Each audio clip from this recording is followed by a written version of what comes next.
विद्यालय आसंता अप्रैल 2 तारिख में प्रवेश उत्सव एवं खड़ोत्सव कार्यक्रम आयोजन करा विद्यालय पिलांग नाम लेखा को स्मरणीय करने अवसर में अनेक आकर्षणीय एवं शिक्षणीय कार्यक्रम आयोजन करा शुभ अवसर में आपण नाम लेखा योग्य पिलांग सहित निजे उपस्थित रही सेमानकर नूतन शिक्षा यात्रा को भव्य और अविस्मरणीय करने को मु आपको अनुरोध करुच्ची।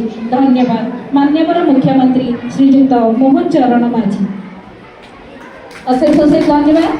तो ये बार्ताटी पढ़ार मुख्य उद्देश्य रहा आपण समस्त पितामाता को रिप्रेजेंट कर समस्त पितामाता पाखे आपण मैंने पहुँची से प्रेरित करेंगे जेपरी शिशु मानू विद्यालय योगदान निमंते आसी विद्यालय उपस्थित रही।